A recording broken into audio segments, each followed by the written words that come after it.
Para seguir con el lineamiento, si bien ya vimos a Maimónides, que es quizás el máximo exponente de la filosofía hebrea, ciertamente que es la figura más emblemática de lo que es la religión judía en esa comunicación con la filosofía, me ha parecido interesante poder hablar hoy día de la figura de Gabirol, que ha sido llamado, y acá hay una historia muy interesante por detrás, como Avicebrón, pero lo cierto es que no es su nombre. Por eso comúnmente quizás ustedes se encuentren que incluso Avicebrón es realzado como un filósofo del cristianismo. Muy por el contrario, de hecho, él emerge de la filosofía judía. Esta persona se educa en Zaragoza. Recuérdese que todo lo que hace a la península es donde mayor albergue tuvo la comunidad judía luego de lo que fue el periodo de Reconquista. Luego del periodo de Reconquista, estamos hablando hacia el año 700, año 800, se desplazan dentro de las distintas tribus que hay y se consolidan concretamente en lo que hace la península ibérica. Esto le va a permitir también tener contacto hacia ciertas regiones del norte de África, pero también desplazarse por Europa continental a posteriori. Esta persona se educa en Zaragoza, va viajando por la península, vive un tiempo en Granada. Allí también hay un auge del pensamiento judío en aquellas regiones, se desarrollan las comunidades en particular allí. Y muchas de sus composiciones religiosas, muchos de sus escritos que si bien son de orden religioso, y es lo que a mí me ha resultado llamativo, toman contacto con la herencia neoplatónica con cierto aire místico y gnosticista. Va a ver, ya aquí vamos a empezar a ver que algunas ideas del gnosticismo que parecían desechadas hacia el siglo segundo empiezan nuevamente a realzarse, y ese aire místico que se va a girar en torno a la filosofía neoplatónica ya va a ser un semblante que van a tomar otros pensadores hacia el siglo XVI y siglo XVII. Por ejemplo, el pensamiento de Malebranche o el pensamiento de alguien que también emerge del judaísmo como Baruch Spinoza.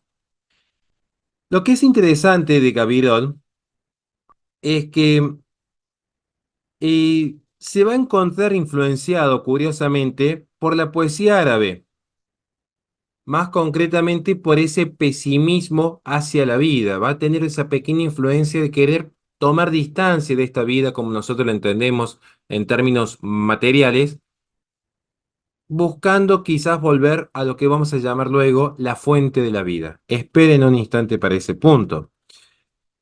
Es una vida no tan llamativa quizás como la de Maimónides.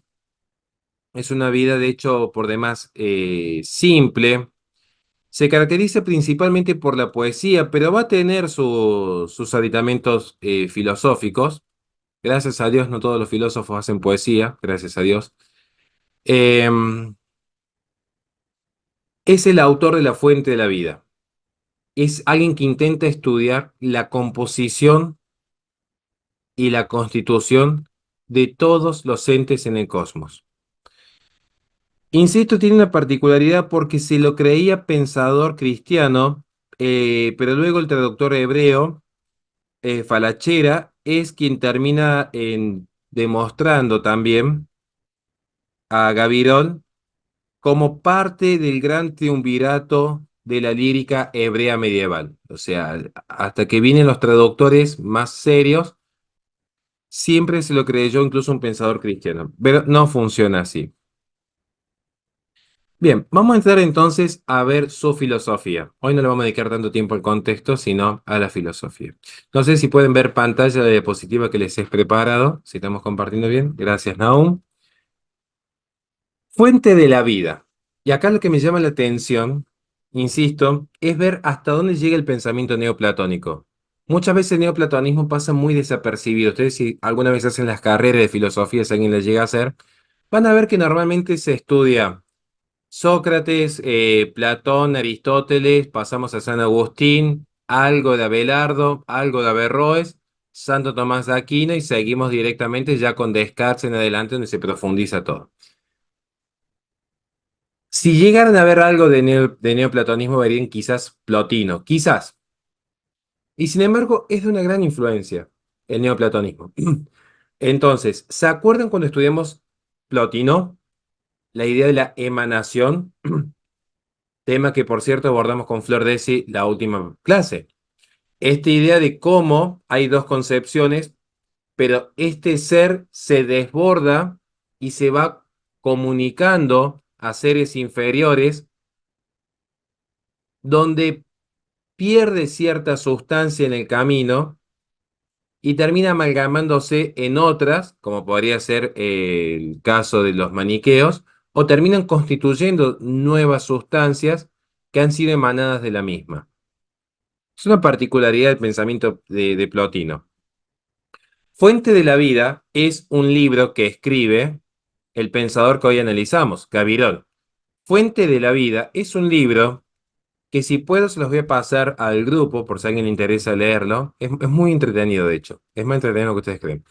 Donde vamos a ver cómo esta idea del, de la emanación la intenta conjugar con el concepto de la creación. Recuerden que es totalmente incompatible creación con extensión, con emanación. Son tres formas de entender la cosmología en filosofía, a grandes rasgos, digamos, ¿no? Nosotros, los cristianos, ¿en qué creemos? En la creación.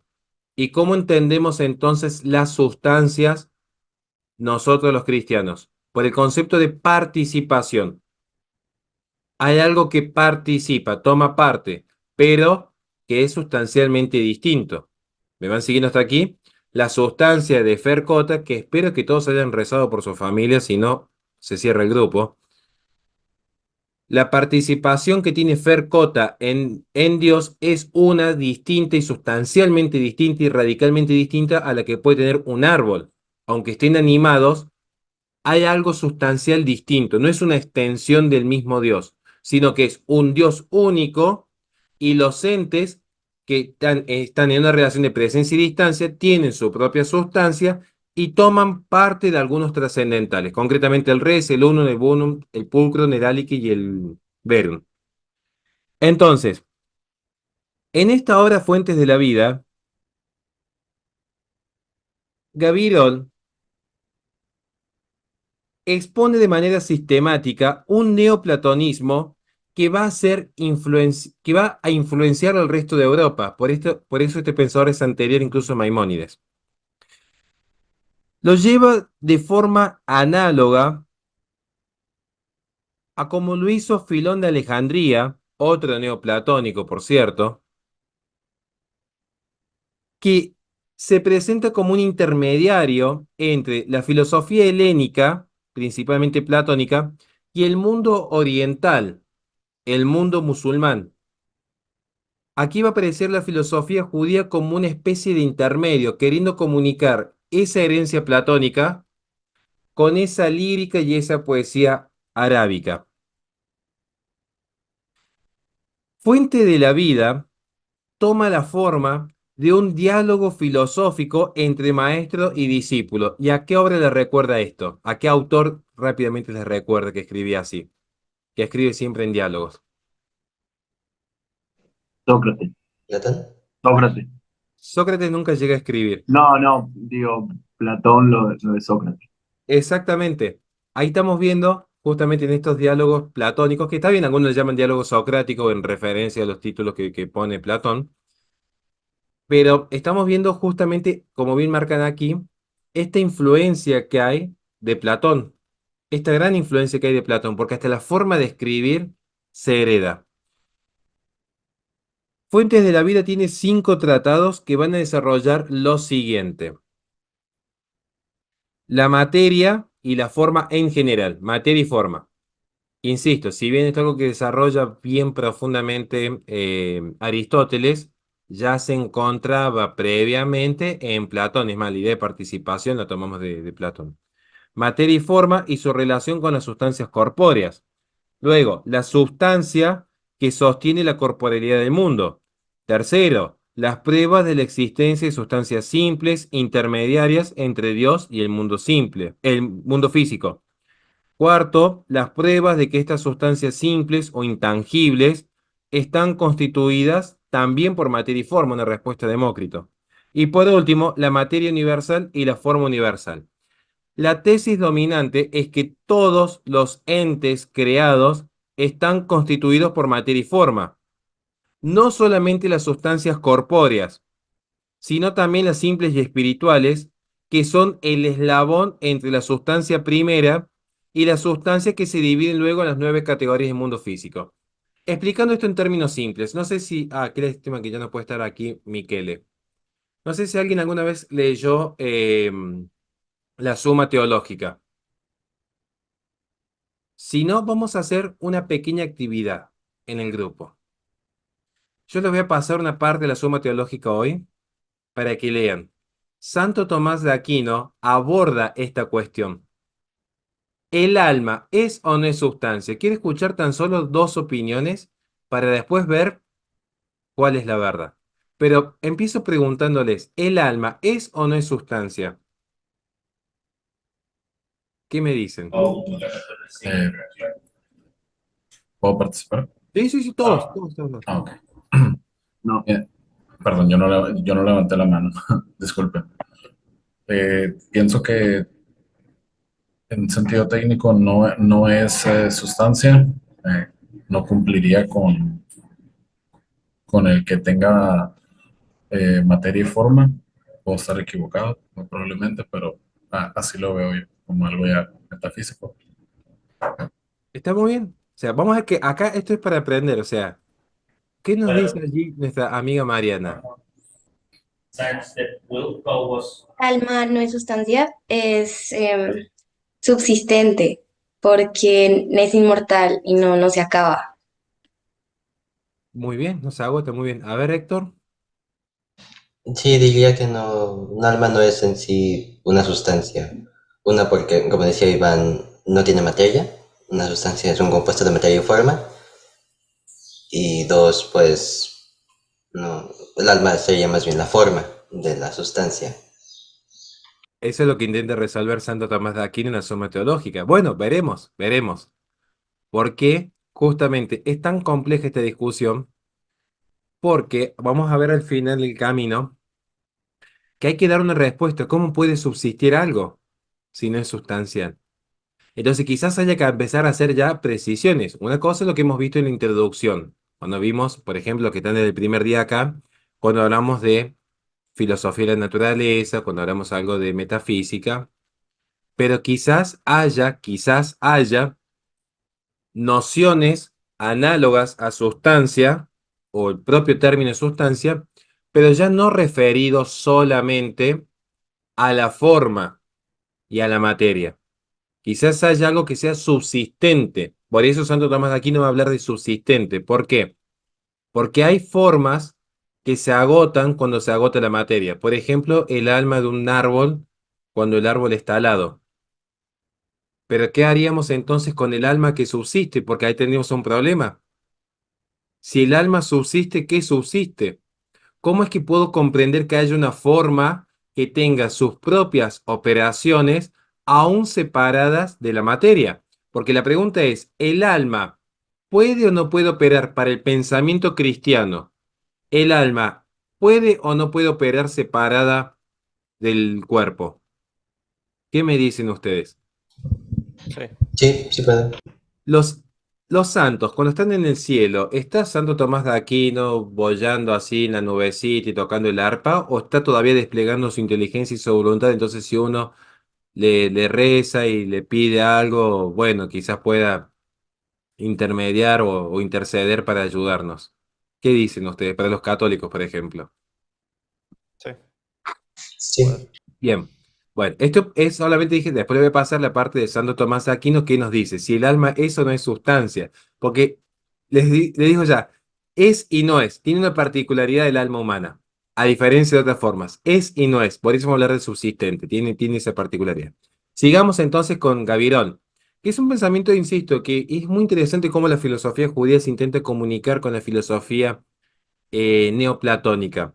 Estamos viendo que entonces va a entender que hasta el alma tiene un principio material en Gavirol. El alma tiene un principio material. Y ese principio material y formal de la propia alma, que es lo que llamamos intermedio, que quiere decir que el alma, que es ese intermedio entre la sustancia corpórea y Dios, está compuesta. El alma tiene una composición por sí. Todos los seres están constituidos de materia y forma, no solamente los seres corpóreos. Entonces, si el alma es un ente, también está constituido por materia y por forma. ¿A qué les puede recordar esto? Para que veamos incluso cómo se va a comunicar con otros pensadores. ¿Se acuerdan de Demócrito, los que estuvieron en aquellas clases cuando hablábamos todavía de la filosofía helénica, Demócrito y el materialismo? Que el alma también está compuesta por átomos, simplemente que son mucho más pequeños y finos que los átomos de los entes corpóreos que nosotros podemos tocar, como mi mate, que me hizo un mate espectacular, o mi celular. Bueno, esto es para que veamos la complejidad del pensamiento. Y un saludo al doctor Siegel que nos acompaña y también recen por su familia. ¿Saben que yo lo único precio que le pongo a las clases es que recen siempre uno por otro? El único precio que tienen que pagar para estar aquí en este grupo. Bien, la materia universal nos va a explicar Gavirón. La materia universal es el sustrato de todo lo que existe. Entonces, esta universalidad de la materia es la aportación que hace Gavirol como innovación a la filosofía, que hay una materialidad universal. Y es un tema muy complejo. Les quiero marcar un punto interesante aquí, porque pensemos, una vez me hicieron una pregunta y yo se las voy a hacer a ustedes, y no les voy a dar la respuesta, porque quiero que la piensen, y si no tenemos la respuesta para el viernes que viene, allí sí vamos a hablar con uno de mis profesores de metafísica para que nos mande el audio y nos dé la respuesta. Yo les pregunto a ustedes, para tratar de entenderlo, no es solamente decir, miren, el filósofo judío dijo esto y ya se acabó. Pensemos cómo responderíamos nosotros al día de hoy. A ver, ¿cuál es el más nuevo que tenemos aquí en el curso? ¿Cuál es el más nuevo? Daniel Carvajal creo que es el más nuevo que tenemos aquí, ¿no? Sí. Daniel, ¿me puede responder una pregunta? Dos preguntas. Profe, ¿y Manuel? ¿Está Manuel? Ah, no lo veo por aquí. Bueno, Daniel, le Sí, tocó a sí, usted sí, por estar en clase. sí, ¿Me sí puede- está bien. Ah, está, bueno, a los dos. Manuel, le pregunto a usted, ya que está aquí, ya que nos ayuda siempre con los reels y los shorts para YouTube. Manuel, una pregunta a usted. ¿Tiene el micrófono ahí habilitado? Sí, Bien. ¿Se puede dar lo que no se tiene? no, ¿Están todos de acuerdo que no se puede dar lo que no se tiene? ¿Están todos de acuerdo? Bien. ¿Dios crea el mundo material, sí o no? sí, ¿Hay materia en Dios? no, ¿Se puede dar lo que no se tiene? Ahí no, está. A ver, Daniel sí. Carvajal, a usted, pues si yo, pobre Manuel, primer clase, ya lo estamos fusilando. A todos pasan por la misma prueba de fuego con este grupo. Daniel, ¿usted qué nos dice? ¿Se puede dar lo que no se tiene? No. Tenemos un Dios un poco raro, digo, ¿no? Porque crea el mundo material, pero él no tiene materia, o sí hay materia en Dios. Yo diría que eh, es inmaterial, necesariamente tiene que ser inmaterial, pero al estar en un estadio superior a a la criatura, eh, es capaz de crear algo que es inferior a esa superioridad. No sé si me estoy dando a entender. La respuesta más simple es, quien puede no más, puede no menos. Ese Eso, es el punto, o sea, claro. puede algo inferior. El tema es que a veces pensamos que si no tengo $1.000.000, no puedo dar $1.000.000 en herencia. Claro, esto es un principio de justicia, esto se explica incluso en el pecado original. Nosotros cuando nos reproducimos, ¿qué comunicamos? ¿Comunicamos la gracia de Dios o comunicamos la naturaleza humana? La ¿Comunicamos? naturaleza. Exactamente. ¿Por qué no podemos comunicar el estado de gracia original? Porque no lo tenemos. Exactamente, como dijo Lisandro, ¿por qué no lo tenemos? Porque se perdió con Adán y Eva. Entonces no podemos comunicar la gracia original. Ese estado de gracia original no se puede comunicar. Se va entendiendo? Sí comunicamos la naturaleza. Esto es para que veamos entonces lo que pasa cuando nosotros decimos, ah, pero Dios crea el mundo material. Claro, pero porque a veces pensamos que es una naturaleza totalmente diferente, aislada, separada, como que alguien que va y que posee $1.000.000. En realidad, Dios, quien tiene la potencia absoluta en lo más perfecto, puede, en lo más imperfecto, que es lo que vamos a ver ahora de vuelta con Gavirol, puede crear lo inmaterial. ¿Bien? Sigamos, que ya estamos ahí con lo justo, con el tiempo. Entonces, todo lo que existe se puede reducir a tres categorías. Tomen nota, por favor. A ver si las anoté aquí las categorías o no. Bien, todo lo que existe se puede reducir a tres categorías. Sustancia primera, en segundo lugar, materia y forma, en tercer lugar, mundo. Entonces, la voluntad de Dios en Gavirol es lo que se va a manifestar en la palabra creadora. No hace de intermediario. No es un atributo ni sustancia separada. La voluntad de Dios está íntimamente comunicada a la palabra creadora. ¿Se entiende? ¿Qué significa esto? La absoluta simpleza de Dios. Para que se lo explique en términos simples. La absoluta simpleza. A ver, por ejemplo, nosotros en los seres humanos podemos separar lo que es la esencia y el acto de ser, al menos teóricamente, ¿no? Al menos nosotros sí podríamos separar acto de ser por un lado de esencia. Yo le puedo decir, Daniel Siegel existe, pero a su vez puedo hablar de la humanidad, puedo hablar de la taza y la tacidad. ¿Se entiende? Es más, yo dentro de las potencias del alma, yo puedo separar qué es un acto intelectivo y qué es un acto volitivo, ¿o no? De hecho, así explicamos antropología. Está Héctor aquí que está tomando el spoiler, estoy aburriendo con mis clases que doy los jueves y los martes. Está ahí Mariana. O sea, claro, inteligencia y voluntad, como nos dice Mariana, puedo separar las potencias del alma. En Dios, ¿yo puedo separar su misericordia de su justicia? ¿Su voluntad de su inteligencia? ¿Su omnipotencia con su omnisciencia? Bueno, esto es lo que está diciendo Gabriel. En ese sentido va a haber una coincidencia, porque en cierto sentido provenimos del mismo. En ese sentido va a haber una comunicación entre el Dios cristiano y el Dios de los judíos, en ese sentido. Luego hay una distinción con la Santísima Trinidad, pero no quiero entrar ahora con eso. Ahora, ¿qué es lo que sucede? Que esto va a generar una especie de mezcla entre el monoteísmo judío, el platonismo, y Gavirol intenta reconciliar esta concepción a partir del neoplatonismo.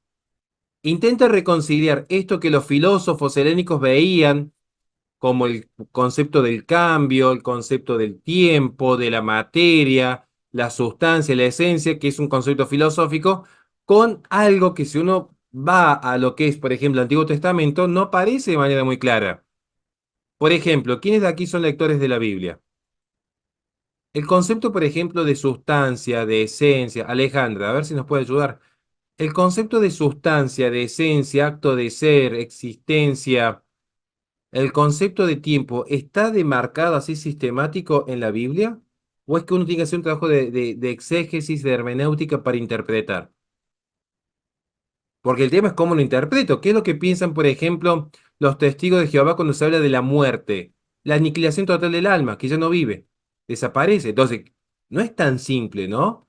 Y este es el intento que hace un filósofo de comunicar la verdad de Dios en un lenguaje comprensible para seres finitos como nosotros.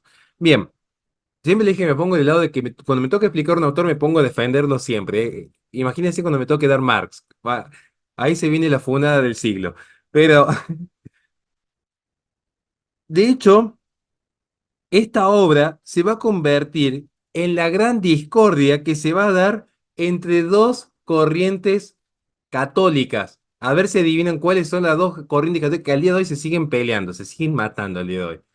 ¿Cuál creen que son? Les doy una ayuda. Los dominicos de Santo Tomás de Aquino, que son una herencia católica, ¿con quiénes se enfrentan siempre en las discusiones teológicas? Con los Franciscanos. Con los franciscanos, muy bien. Con los franciscanos, que toman la herencia de San Agustín. San Francisco de Asís toma mucho de San Agustín. Y San Agustín, ¿de dónde? Que son los agustinianos. ¿De dónde había heredado el pensamiento San Agustín? Anarquistas. De los maniqueos y los neoplatónicos. San Agustín tiene su base filosófica en los neoplatónicos. ¿Van siguiendo hasta aquí este punto? Bien. Bueno, vamos rapidísimo, que nos quedamos sin tiempo y quiero terminar con esto hoy día.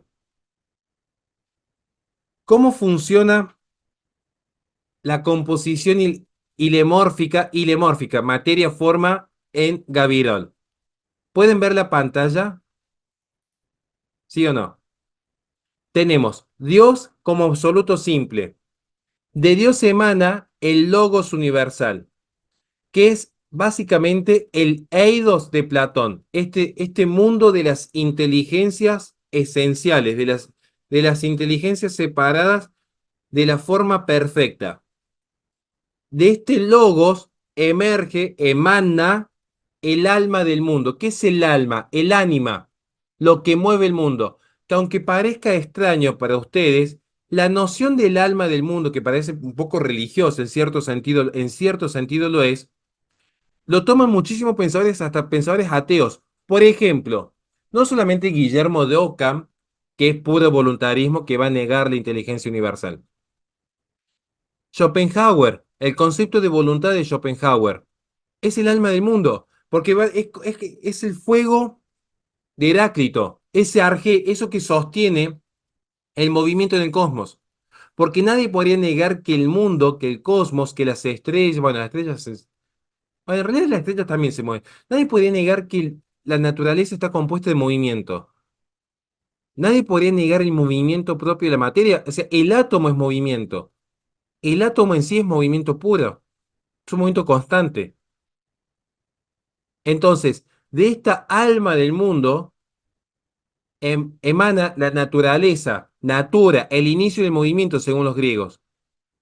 Y de la naturaleza emana los seres materiales, las rocas, los ríos, las personas. Y este es el proceso de emanación de Gabirol. Esta estructura que ven aquí. La escucho, Flor Desi. Tiene que ver esto de cómo él, como Dios es el motor inmóvil y da movimiento a todo lo creado, a todo lo que crea, sería un poco como la pregunta anterior que hiciste, ¿se puede dar lo que no se tiene? O sea, Es, sí, ahí está, ahí habría otro argumento para responder eso. exactamente. Ahí estaría el punto. Porque es lo que se intenta reconciliar. Bien. Hasta acá vamos bien, hasta este punto. Quiero leerles unas pequeñas partes que estuve tomando. Y esperen que se me ha perdido todo acá, como siempre me pasa, por no dejar todo a tiempo. Averroes no es. Bueno, espérenme un segundo, por favor. Guillermo Dockham tampoco. Tomás de Aquino tampoco. Maimónides tampoco. Bueno, no voy a encontrar lo que estaba buscando. No sucede absolutamente nada. No pasa absolutamente nada. ¿Qué me interesa de aquí? Conceptos fundamentales que me interesa rescatar. Y si se corta la sala, volvemos por el mismo link. ¿Estamos? Nos va a decir, esto pueden ver la fuente que he tomado allí, por si alguien quiere investigarlo y, y trabajarlo. Bueno, tiene allí la fuente.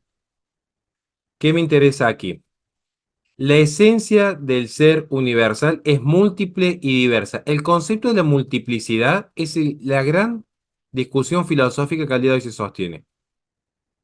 No es un término tan simple, po- se lo explico rápido. ¿Cuál es el problema de la esencia en cuanto a lo múltiple? ¿Ustedes conocen a muchos seres humanos, sí o no? Sí. ¿La humanidad es una o es múltiple? Una, Una. me dice Lisandro Crespo. Pero si la esencia es una, ¿cómo se explica que siendo la esencia una, haya múltiples seres humanos? Yo pregunto, ¿conocen un ser humano sin esencia? Entonces, ¿la esencia es una o es múltiple? Si resulta que cada ser humano tiene su propia esencia, ¿cómo digo yo luego que la esencia es una? Esto, ¿por qué se los digo así en estos términos? Porque este es el problema, esta es la pregunta que se hacían los filósofos. ¿Cómo responden a este problema de la unidad y la multiplicidad? Por eso se va a hablar de los grados de participación, que es para mí la forma más perfecta de entenderlo, para mí. Yo tengo una formación ya más Tommy Sterce, es más perfecta el grado de participación. Profe, Entonces, y tiene que ver también con el tema digamos, el general al particular, porque la humanidad somos todos los seres humanos, o sea, es como un conjunto. el tema es que si vamos de lo general hacia lo particular es Sí. más diverso que lo general, ¿sí o no? Y Sí, no sabría. Iván me dice que sí. Bueno, pareciera que sí, que lo particular, en la multiplicidad de particular, los particulares superan a lo general. Pareciera. Uno diría en principio sí, pero si uno no es cuidadoso, termina validando la teoría de la emanación. Justamente yendo de esto de lo general hacia lo particular, si uno no está muy atento, puede caer en la teoría de la emanación. Por eso les dije, no es que los neoplatónicos son unos delirantes que quisieran llamar la atención. Todo filósofo que trasciende en la historia tuvo semillas de verdad, si no, no hubiese podido trascender. Por más aberrante que nos parezcan algunas ideas, en algún punto se tuvieron que sostener en la verdad. Bien, ¿qué nos va a decir Gavirón?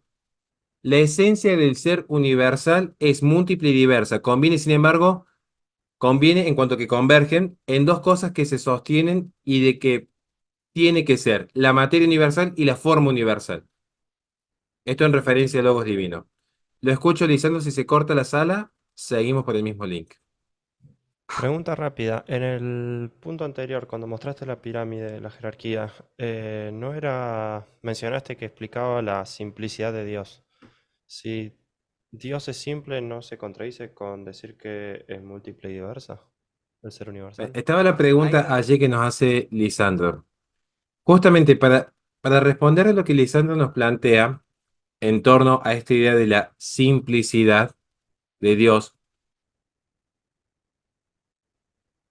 va a haber, como mencionamos en la visión de Gavirón, una preeminencia, algo primero, que es la voluntad. De hecho, ya en Gavirol encontramos como una especie de precuela a ese voluntarismo absoluto de Guillermo de Ockham, que ya lo veremos luego, donde ya directamente se niega la inteligencia de Dios, se la niega por completo.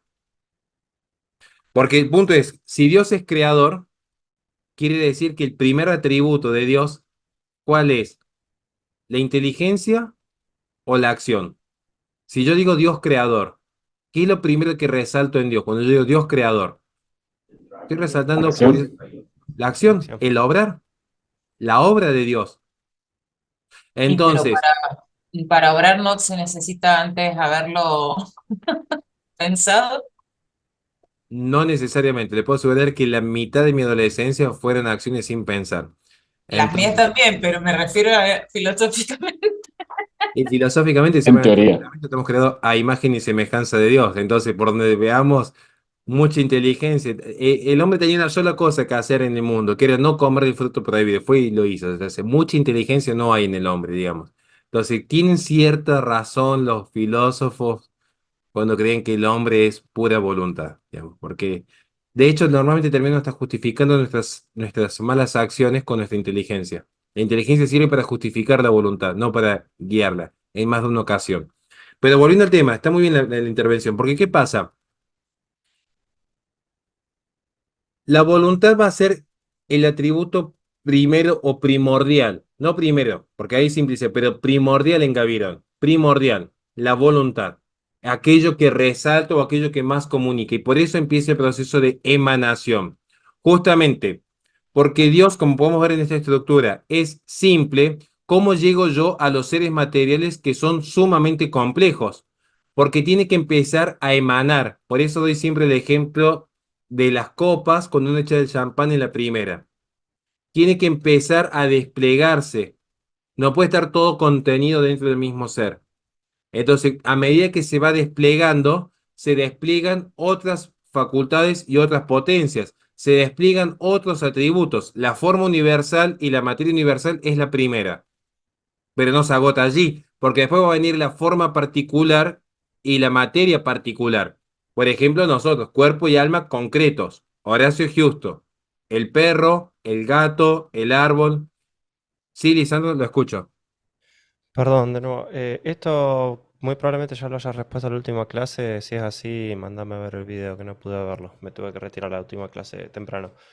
Pero cuando empezamos a hablar de lo de emanación, la última clase, iba a preguntar, si algo emana, ¿no implicaría que se está dando a sí mismo de una forma? O sea, si yo pienso algo que emana, entiendo como que estoy dando algo que se me va a agotar eventualmente, o es una fuente infinita.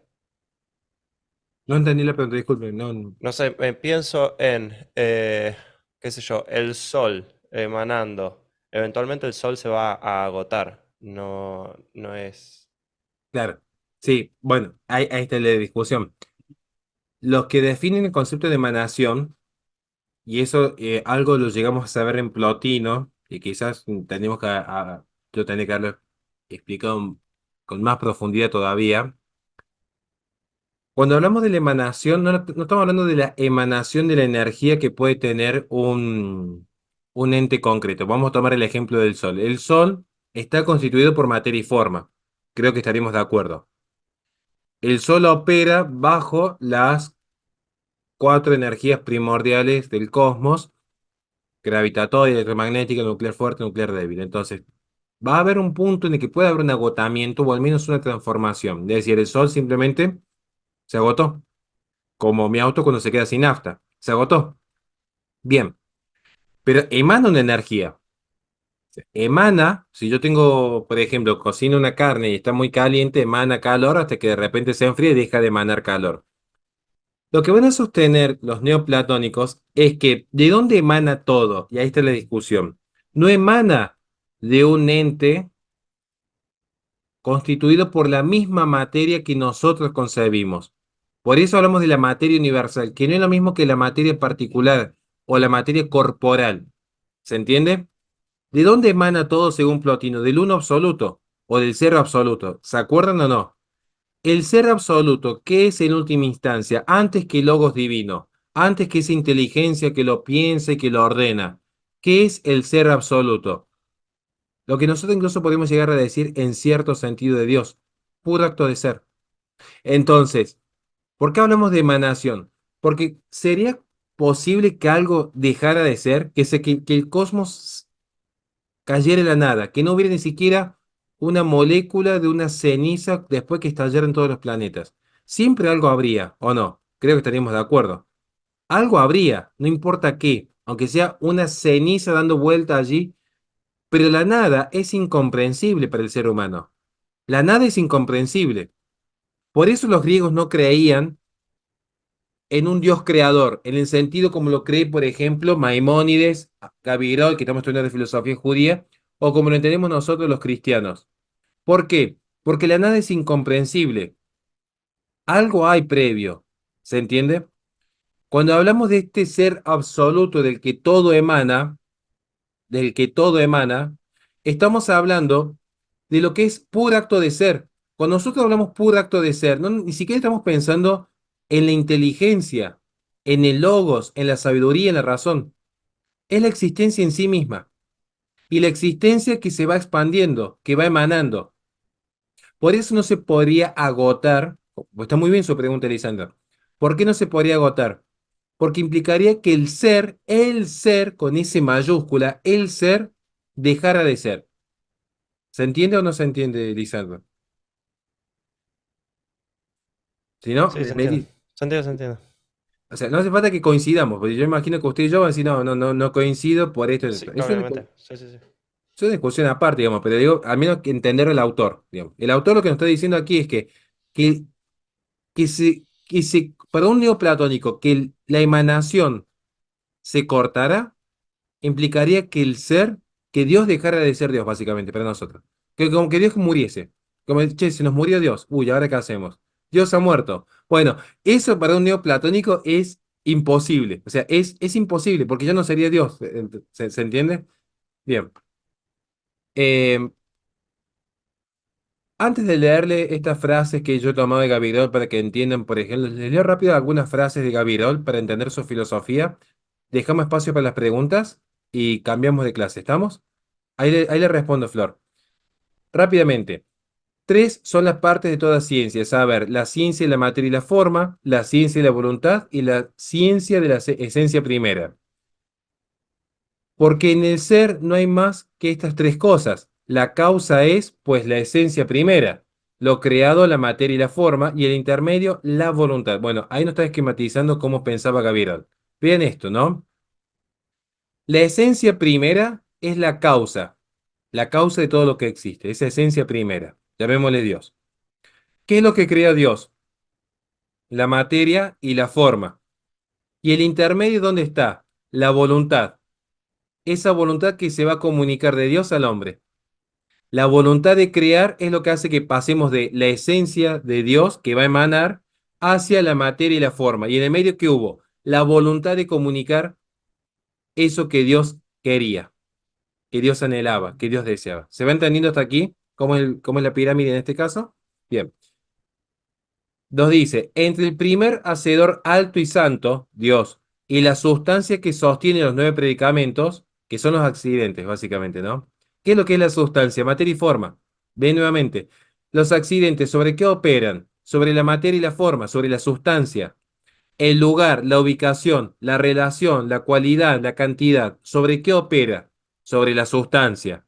Por eso son los nueve predicamentos aristotélicos.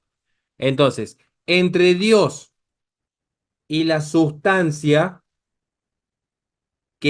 la sustancia en la que son los accidentes, hay una sustancia media. ¿Cuál es la sustancia media?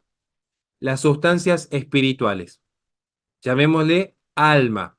Llamémosle forma pura, la forma pura. Podemos llamar, por ejemplo, no quiero que se vaya a confundir, pero esa esencia, digamos, ¿no? ¿Qué hay entre lo humano y Dios? La humanidad, esa esencia pura, el alma como forma concreta de esa esencia. Ya respondo las preguntas para el final. Dejen las manos levantadas para ver el orden de las preguntas. El primer hacedor es el uno verdadero. ¿De dónde proviene el uno verdadero? De Plotino, el uno absoluto. Que no tiene en sí multiplicidad, por eso es uno, porque no es múltiple, no tiene en sí multiplicidad. El uno absoluto de Plotino. La sustancia que sostiene los nueve predicamentos tiene la mayor multiplicidad. Entiéndase la sustancia corporal, materia y forma, teoría ilemórfica. Luego, o sea, por lo tanto, se concluye, es preciso que haya medios entre el uno verdadero y la multiplicidad compuesta. El gran problema de Gabirol y de los neoplatónicos es cómo comunicamos estos seres tan imperfectos como nosotros, como los perros, los gatos, las vacas, las montañas, los ríos, que tenemos todos los accidentes habidos y por haber, con un ser que es absolutamente simple. ¿Cómo se desprende de lo absolutamente simple y perfecto, lo complejo y lo imperfecto? Esta es la gran discusión para que entiendan a Gabirol. ¿Qué es la gran discusión de los neoplatónicos? ¿Cómo hago yo que creo en un Dios perfecto para entender incluso el mal en el mundo? Porque si no se puede dar lo que no se tiene, ¿cómo Dios pudo crear a un ser imperfecto? ¿Cómo Dios pudo crear a un humano que peca? ¿Dónde estuvo ese pecado antes de Dios? ¿Dónde estuvo ese mal antes de Dios? ¿Se entiende la gran problemática? Porque si yo digo que Dios es perfecto, todo lo que emana de Dios debería ser perfecto. ¿Por qué el ser humano es imperfecto y podía pecar? ¿Cómo podía comunicar algo imperfecto un ser perfecto? Y ahí va a venir la discusión luego con los escolásticos y Santo Tomás de Aquino y vamos a ver luego San Alberto Magno. Va a venir la discusión de, bueno, los grados de ser, los grados de participación, pero esta es la discusión de fondo, no es una discusión tan delirante como muchos creen. Cierro con esto, porque si no se nos va a ir muy tarde la clase. Lo inferior de las sustancias es forma para lo superior de ellas, y lo que es superior de ellas es materia que sostiene lo inferior, por donde se llega así verdaderamente a la primera materia simple. Es intentar resolver este camino, de lo imperfecto que somos a lo perfecto de Dios. Bien, seguramente que ninguno entendió nada, como yo, que tampoco entendí nada cuando tuve que preparar la clase, pero bueno, hicimos lo que pudimos. Escucho las preguntas de Flor Desi en adelante. Profe, en realidad no es una pregunta, es como una reflexión que no sé si tiene algo que ver con todo lo que hablamos acá en la clase. En filosofía se vive de esa manera. Nada tiene que ver con nada, pero estamos aquí. Te escucho. Bueno, justamente, eternidad, nada y emanación para mí son incomprensibles. En mi mente finita es como que no logro, o ¿Sí? sea, querer entender la nada es como querer entender la eternidad, como a su vez tratar de disgregar un poco esto de la emanación. Hay que ver bloqueada. Yo creo que la eternidad en algún punto podríamos entenderla como, al menos conceptualmente, como lo que siempre ha sido, digamos, lo que siempre es, lo que eternamente es. Algo podemos llegar a entender, algo, no todo, una pequeña parte. Lo que sí me parece imposible es la nada. Y yo le he dedicado tiempo. No sé si alguna vez hice un vivo no explicando la nada. La nada es en metafísica el no ser, es el mal absoluto. De hecho, ayer subí un reel, gracias a Manuel, sobre la película de Historia sin fin. ¿Cuál es el gran enemigo? La nada. Pero la nada es incomprensible. Ustedes no pueden imaginar la nada, no pueden conocer la nada, porque todo lo que conocen, y le hicimos el experimento con Mariana y Héctor cuando damos las clases a los chicos, que le dije la diferencia entre imaginar y pensar. Los animales imaginan, nosotros pensamos, pero aún así, nosotros que podemos pensar, no podemos pensar la nada, porque en el acto de pensar ya hay una operación del ser. ¿Se dan cuenta de la imposibilidad? Cuando alguien dice, ¿en qué estás pensando? Algo que tiene razón mi esposa, que es como especial cuando quiere ser incisiva con su pobre marido, pero a veces me dice, amor, ¿en qué estás pensando? Porque me ve que estoy en Narnia, estoy en la mesa y estoy ahí, estoy en otro lado. Me dice, está tu cuerpo acá, pero tu alma está en otro lado. Sí, le digo, dualismo cartesiano, le respondo. Pero me dice, ¿en qué estás pensando? Yo le digo, en nada. Me dice, no, imposible. Mira que no estás pensando en nada. En algo razón tienen las esposas. Es imposible que pienses en nada, porque algo hay siempre. El acto mismo de pensar, el acto mismo de ser, impide la nada. Respondiendo nuevamente a lo que decía Lisandro, van a ver este punto. Es imposible que algo no sea. Yo no soy partidario del monismo de Parménides, pero hasta Heráclito reconoce que hay algo, siempre. Ese arque, ese fuego divino que está ahí sosteniendo. Algo hay. Héctor, lo escucho. Sí, profe. am, Cuando decía los accidentes operan sobre la sustancia, ¿no? Sí, o los Bueno, sí, predicamentos sobre el sujeto. Lo vimos en la última clase con usted. gracias. ¿Puede un accidente, ¿qué se dice? ¿Puede algo predicarse de una sola, de una forma, pero sin materia? ¿O Puede, necesariamente tiene que ser una sustancia de materia y forma para poder ser? depende, depende. O sea, si usted es, por ejemplo, materialista en términos de Demócrito, no podría. En términos estrictamente materialistas como Demócrito, no podría. Porque ni siquiera podría reconocer la forma en sí. O sea, usted caería en... usted se está adelantando un poco. Esto lo va a ver con Guillermo Dockham, donde solamente hay entes individuales. Entonces, ni siquiera podría haber predicamentos. Ni siquiera podría haber predicamento. Pero si usted me dice si puede predicarse un accidente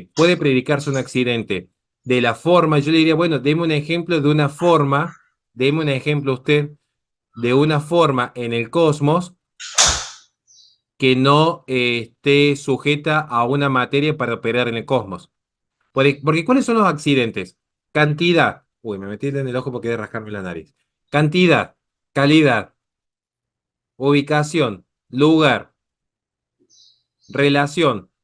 No voy a entrar con de vuelta con fiducia súplica, pues se ponen locos cuando hablo del tema. O sea, estos son los accidentes. Ok, sí. Pasión, acción, y siempre me olvido dos. O sea, para mí son siete. Yo no sé dónde saca Aristóteles los otros dos. Posición y posesión. Posición y posición. Gracias, doctor. Veis nomás que tengo un doctor en filosofía. Se nota la diferencia entre un simple aprendiz como yo y un doctor. Pero, usted piense, ¿puede predicarse algún tipo de accidente sobre lo que no está compuesto por materia y forma? Estos accidentes, estos. O sea, La forma sin materia no opera. La esencia pura no tiene acto de ser. Esto es Aristóteles 1, básicamente. Es la esencia pura sin materia no es. Será un concepto, pero en la realidad no tiene res, no tiene cosa, no tiene sustento en el cosmos. Todo lo que se sostiene en el cosmos tiene materia y forma, en el cosmos. Los Sí, predicamentos son sobre sustancias que operan en el cosmos, no son accidentes que operan en entes ideales o de razón como los números. ¿Me sigue? Por ejemplo, sí, el sí, número 2 no es que va a estar acostado o va a estar en Argentina, que sería la posición o la ubicación. ¿Me sigue? sí, sí. Bien, perfecto. Excelente. Gracias. No, gracias a usted. Nahum y después María Laura y terminamos con esta clase. Sí, profe, me quedé pensando en lo que comentaba Flor de la creación, que tenía que haber algún pensamiento anterior. La pregunta es, si solamente es actuar, ¿no estaríamos incurriendo o cayendo en este, en una visión mecanicista? Porque ¿dónde quedaría la inteligencia? No solamente, sí, a ver, primero, sí caeríamos en un materialismo, yo siempre hablo de materialismo bruto para diferenciarlo del realismo ilemórfico que tomamos algunos, el doctor me debe entender en este sentido a qué me refiero. No es lo mismo el realismo aristotélico, que considera la materia y la forma, que el materialismo bruto de Demócrito, que solamente ve átomos y vacío y que nos conduce a un determinismo en el comportamiento material, es lo que sostuvo Demócrito, es lo que intenta despegarse Epicuro, es lo que va a realzar David Hume con la teoría de los sentimientos morales, es lo que va a realzar Karl Marx con su visión de la historia. Entonces, sí, pero le agrego algo más, Naum. Usted lo que dice está bien, pero incluso podríamos caer, sin caer en el materialismo, en el voluntarismo. Cuando veamos Guillermo de Ockham va a ser un viaje de ida. Cuando veamos Guillermo de Ockham, van a entender por completo cómo está la humanidad hoy. Van a entender dónde está el quid de la cuestión. Cómo se llegó hoy a promover que un niño esté tomando hormonas para transicionar de género. Y es una concepción filosófica que viene del medioevo. La cara de Lisandro me encantó porque yo pienso lo mismo. Lo que somos papá es como que nos hierve la sangre, pero es un problema filosófico previo. Porque Guillermo Dockham va a decir, no hay inteligencia y pura voluntad creadora. Dios es pura voluntad. Entonces, si Dios es pura voluntad, eso que nosotros llamamos esencia es un juego de lenguaje. No es que en la realidad exista algo como la humanidad. Es que nosotros nos pusimos de acuerdo en llamarle humano a lo más o menos parecido a nuestros sentidos. ¿Se entiende? Eso va a decir Guillermo Dockham. Y van a ver que está vinculado en cierto sentido a esta filosofía hebrea, judía, perdón, pues son conceptos distintos, a esta filosofía judía de que empiecen a realzar la voluntad, dejando siempre el logos en un segundo plano. No lo niegan todavía, logos. Como vemos, no se niega. Plotino no niega la inteligencia. No niega la inteligencia de Dios o la inteligencia del uno absoluto, simplemente que está subordinado a que a la voluntad. Como nosotros cuando, por ejemplo, pecamos y que decimos, ay, es que bueno, me dejaron el alfajor ahí justo y yo estaba con hambre, entonces fui y me lo comí. Entonces ya tengo que estar explicándole a mi esposa por qué me bajó hambre a las 3 de la mañana y me comí el alfajor de Inés. Y bueno, pero ¿qué querés que hagas? ¿Qué hago yo con mi inteligencia? En vez de decir, sí, mirá, si la verdad que tuve una voluntad débil, es, no, uso la inteligencia para justificar la voluntad. ¿Se sigue? Si lo que dicen aún está bien. Ese voluntarismo lo vamos a ver que o desemboca o en un mecanismo absoluto que hasta niega a Dios o convierte a Dios en pura voluntad. Eso es lo que va a pasar. La escucho, María Laura. Sí, si entendí bien, entonces en Avirol la voluntad de Dios se identifica con su palabra creadora, es Sí, así. Y eso es lo que va a originar un punto de discusión entre dos corrientes del cristianismo. posteriormente sí. ¿Y podría sintéticamente saber cuáles son esas discusiones?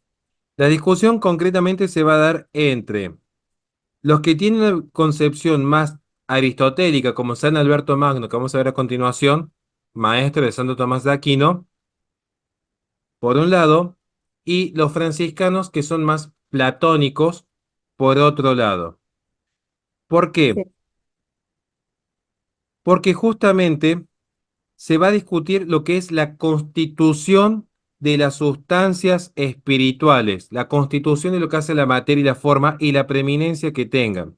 Es más, se va a caer incluso en el pensamiento de Duns Scoto, que vamos a tener que ver más adelante también, vamos a tener que estudiar a Duns Scoto, hasta llegar a Giordano Bruno, hablando de polémicas, cosas raras que pasaron en la humanidad. Lo que sucede es que Santo Tomás de Aquino se va a oponer a la universalidad de la materia, la pluralidad de las formas de los entes físicos, Ujú. se va a oponer a lo que es el poder de las actividades del cuerpo en sí, como que tuvieran su propia mecánica los cuerpos separados de la forma. Y no es que los franciscanos platónicos piensen distinto, se crean en otro Dios, piensen en el mismo Dios. Pero ¿dónde está la discusión? En cuestiones muy finas. Le doy un ejemplo para que usted me entienda. Para que usted me entienda. ¿Qué es el tiempo? Le voy a dar un ejemplo. ¿Qué es el tiempo? ¿Usted qué me diría? Por alguna vez escuché que es la medición del movimiento, creo. Usted es entonces tomista. Porque, por ejemplo, para Santo Tomás de Aquino, que es aristotélico, ¿dónde ponen el realce? El tiempo es la medición de movimiento. ¿Y qué es lo que se mueve? La materia. Por lo Ujú, tanto, es la medición de movimiento de la materia. En tanto que haya materia y tiempo. ¿Qué es lo que es la eternidad? La ausencia absoluta de materia. Porque ya no habría movimiento. ¿Bien? Por eso Dios es eterno. Eso diría un tomista, rápidamente. ¿Qué es el tiempo para un agustiniano? El tiempo es la medida del alma. El tiempo es lo que el alma recuerda, se llama pasado, lo que el alma atiende, se llama presente, lo que el alma espera, se llama futuro. Sin ujú, el alma del hombre no tiene sentido el cosmos. ujú, Entonces van a ver que para el agustiniano, el la materia está como en un 90º plano, no le interesa la materia, ni las estrellas, ni la luna, ni la composición de la plantita y la fotosíntesis. Veamos Confesiones, veamos Civitas Dei, lo que menos importa es pensar en la filosofía de la naturaleza, algo que sí le va a dedicar, por ejemplo, tiempo a San Alberto Magno. ¿Qué va a decir el agustiniano? ¿Qué va a decir el franciscano? El franciscano, ustedes piensen, el tomista, el pensamiento tomista, ¿le gusta o no le gusta estudiar la ciencia? Ver los astros, tratar de entender los cambios físicos y químicos dentro de la materia. ¿Le encanta? Para el franciscano, ¿le interesa esto? ¿O le interesa la vida en oración y que el alma llegue lo más rápido posible al cielo y ya está? No sé si le estoy explicando en términos muy simples, una discusión de milenios, pero es para que vea. ¿Por qué? Porque si yo pongo el foco en la teoría lemórfica, voy a desembocar, podríamos decir, en la ciencia empírica, o que me va a gustar la ciencia empírica. Y si yo pongo el foco en el alma, me va a gustar más la psicología. ¿Se entiende? Me va a gustar, voy a focalizarme en el psique logos, en el estudio del alma. Y todo va a girar en torno al alma. Hasta la forma en la que yo entienda las relaciones políticas, como en Civitas Dei de San Agustín. Todo gira en torno a la salvación del alma. El resto es totalmente secundario. E incluso las formas de participación son distintas. Por eso San Agustín toma tanto de Platón, por lo que es el grado de participación, ¿se entiende? Siendo lo más bajo la materia, entiendo. ¿Esto tiene alguna incidencia posteriormente con la discusión sobre los universales? toda, No. absolutamente toda. Absolutamente toda, que lo vamos a ver después cuando vemos Guillermo Dockham, cuando vemos Don Escoto, van a terminar de entender esta discusión. Pero tiene que ver todo. ¿Por qué? Porque Santo Tomás de Aquino la discusión de los universales la va a trasladar justamente a lo que es la distinción entre la carga ontológica que tiene cada ente y Ujú, los grados de participación que tengan en sí. El ujú, S intensivo de que va a hablar Cornelio Fabro posteriormente. ujú, ¿Qué grado de ser tiene y con qué intensidad tiene? Intensivo y extensivo también. ¿Qué tanto ujú. se extiende el grado de ser y qué tan intenso es? Perfecto, perfecto, muchas gracias. No, gracias a usted. ¿Alguna otra pregunta? ¿Vamos bien, doctor, hasta aquí? ¿Alguna que nos quiera ayudar o complementar? Sí, no, está interesante. Igual, claro, yo estaba pensando, acá claramente es la forma la que individualiza, ¿no?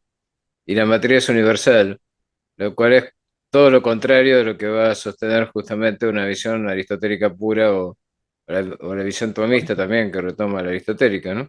Donde lo que individua a cada sustancia particular es la materia determinada en un espacio y en un tiempo determinado, ¿no? Y la forma siempre tiene el carácter de la universalidad. Por eso hablar de materia universal, aparte, a mí me choca muchísimo porque yo estoy acostumbrado al otro modo de pensamiento, ¿no? Pero acá da la impresión de un Dios que emana, pero por otro lado voluntariamente, lo cual ya es una contradicción desde el punto de vista del neoplatonismo.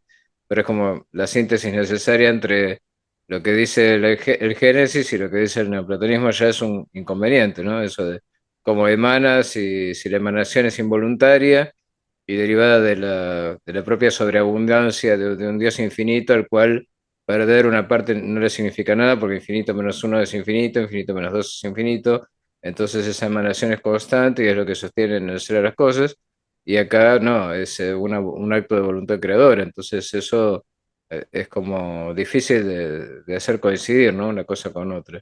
Y después esto de que lo primero que se crea es la forma universal por un lado y la materia universal por otro, que se van a combinar de distintas maneras para dar lugar a los entes particulares, ¿no? Pero siempre es la forma lo que va a individualizar. Y sí, eso es entonces Coto, ¿no? Es la exeitas, ¿no? Que dice él que es la esencia individual. Entonces, la materia va a ser como la jora platónica, ¿no? Una cosa indistinta, indiferenciada, universal, que es solo soporte de las distintas formas que van a individuar a cada sustancia particular. Y la última frase me mató, porque la verdad que es como lo contrario de lo que dice la escala jerárquica aristotélica, ¿no? Donde la materia es lo inferior que soporta como una forma inferior es materia de una forma superior. Y acá está dicho al revés, ¿no? Es como que lo primero es la materia simple, universal, y las formas son como derivados inferiores, lo cual me vuela la cabeza, pero bueno, así es como lo pensaba Gabirol, parece. Es Sí, que sí. las frases estas son todas de Gavirol. De hecho, acá Mm. tiene la fuente donde yo tomé el Sí, libro. no me cabe duda, pero bueno, creo que tiene que ver con esa idea de un Dios que crea por emanación y voluntaria, lo cual ya es una contradicción para el neoplatonismo sería, y por pura voluntad crea, ¿no? Dos entidades universales, materia universal y forma universal, que después va combinando de distintas formas, ¿no? Entre sí para generar los entes particulares. Es como una especie de mezcla entre el neoplatonismo emanacionista y el maniqueísmo de las dos sustancias, ¿no? De la materia y la forma como dos subsistentes. Y bueno, es lo que a mí me hace ruido, ¿no? Me suena muy difícil de sostener como comunidad de pensamiento cerrado. Pero bueno, eso ya viene de mucho antes, ¿no? De hecho, a fines de la antigüedad, durante el Imperio Helenístico, estaba Filón de Alejandría, que fue el primero que intentó esa síntesis Exactamente. entre el Génesis y el neoplatonismo, ¿no? Y no hay que olvidar que el neoplatonismo es un intento a su vez de síntesis entre Aristóteles y Platón, ¿no? Que es como combinar a veces agua y aceite en algunos puntos, Círculo ¿no? cuadrado. Claro. Pero No, eso nada más, para ayudar a confundir más todavía y mostrar que, bueno, que estas filosofías no son tan consistentes. O sea, uno se pone, claro, se tiene que poner en el lugar de aquel que filósofo que está exponiendo. Para mí es tal cual, pero en este caso, o sea, lo tendría que volver a leer 1000 veces para poder encontrarle la vuelta y cerrarlo, ¿no? a mí me costó Porque, muchísimo. Yo no lo encontré. Yo sí, sí. puse lo que pude, como pude, y es, No, lo defendiste magníficamente. Lo que pasa es que es como que es muy, muy difícil, ¿no? es muy De complejo. Pero bueno, juntar todo eso, o sea. enredarlas. Bueno, hemos llegado ya al final. Les doy dos opciones. Hacemos un poquito de Alberto Magno, opción uno, aunque no creo que lleguemos a ver todo Alberto Magno. O opción 2, la semana que viene hacemos Alberto Magno y ahora hacemos, si quieren, una pequeña sesión de preguntas y respuestas, eh, si ustedes lo desean. Ustedes elijan ya mismo qué prefieren. Preguntas y respuestas filosóficas o empezar con Alberto Magno. Se los dejo a criterio de ustedes, que viva la democracia en esta nación.